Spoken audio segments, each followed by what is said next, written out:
Hello everyone and welcome back to another AFK journey video. So I'm on the VN server right now and I wanted to show you what the meta is looking like for the upcoming Titan Reavers as well. Maybe to at least mentally prepare yourself what heroes are going to be seeing usage. Now you probably are all aware of Titan Reaver Charge, which is the current one going on the global server, the meta teams for that one. So we're going to begin with the Titan Reaver Clash, which is King Croaker and Nocturne Judicator.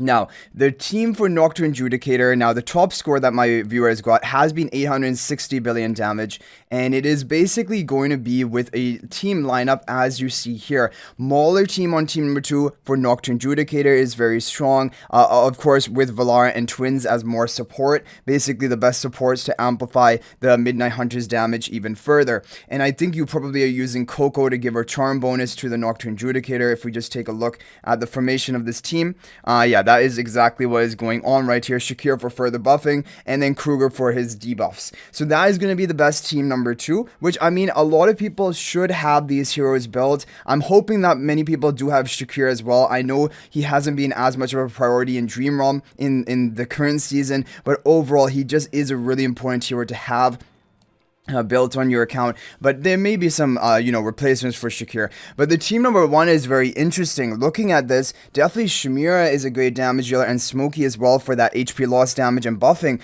But look, we also have 3 more Celestial Hypogeans in this team, Baelran, Aliceth, and Fresto. And now I think probably if you don't have Fresto, I'm imagining Thorin is also going to work here, because Thorin can take the insta kills of the King Croaker boss. But the advantage of having Fresto is he's also going to contribute some good HP loss damage. Even though his damage output looks really low, the thing is, first of all, he is being eaten, so keep that in mind. So like obviously his damage is going to be cut short, but his damage is also HP loss, which gets a bit more value even if it's showing a low number. Towards the end of the boss basically battle, this damage is still going to be really helping like boost your score. And Aliceth though is doing really well here, and Baelran as well. But probably there would be like, no Aliceth teams. But if you have either Baelran or Aliceth, you'd want to use it in this team number 1, and Fresto as well if you haven't built. So that's basically what the meta is looking like for the Clash. Not incredibly pay to win because team number 2 is pretty budget friendly. But the first team, in order to get the top scores, yeah, you're going to want to have 3 different Celestial Hypogeans built, but I think probably Thorin replacing Fresto would be a good option, so don't worry if you don't have Fresto built. And then we have the other Titan Reaver, which is going to be Conquer. This is against Blightshroom and Necrodraken. So this is really interesting, because you guys have seen that currently the Dream Realm meta for Necrodraken, actually Fresto Baelran slightly is outperforming Harok. However, in the Titan Reaver lineup, Harok is still dominating Necrodraken, because we know in Blightshroom, who is the best hero for Blightshroom? It's Baelran. So you're going to use Baelran, maybe even, Baelran in Blightshroom, and then you can use Harok in Necrodraken, and that is basically going to be the optimal team. So my viewers hit 836 billion, so basically with this team here, and it is going to be Baelran, Velka as well, we know it does well in Blightshroom, Damon, Ludovic both do well as well, and of course Mikola, great support if you have a Supreme Plus for Blightshroom. So that is going to be the Blightshroom team, but the Necrodraken team is going to want to have Harok. So if you have Harok built, you're still going to be outperforming those players who don't have Harok, at least for Titan Reaver. And that's why overall, even though Harok has basically been almost completely power crept out of Dream Realm meta, for Titan Reavers, Ravage Realm in the future, and who knows if there's some crazy boss which is perfect for Harok, he may have some usage, but overall, definitely Harok is one of the lower priority Celestial Hypogeans now. But at least if you haven't built, you'll be able to put him to good use in this Titan Reaver. And Zany is also being used here. So Zany and Fresto, this is like the ultimate feed the Harok comp.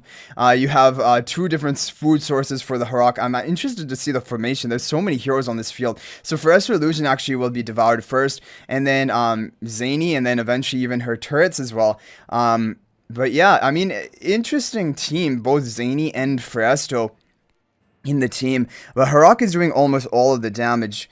Yeah, and now probably for people who do not have Harok, that is when things are gonna have to be a bit creative. Probably there could be some Ravion, maybe Lenya teams, or Ravion, maybe even Sinbad teams as budget options. But I do think there's gonna be a pretty big score gap between Harok and no Harok players for this third Titan Reaver, and that could make the difference to give you basically that top 20, top 10, whatever you're competing for in the rankings.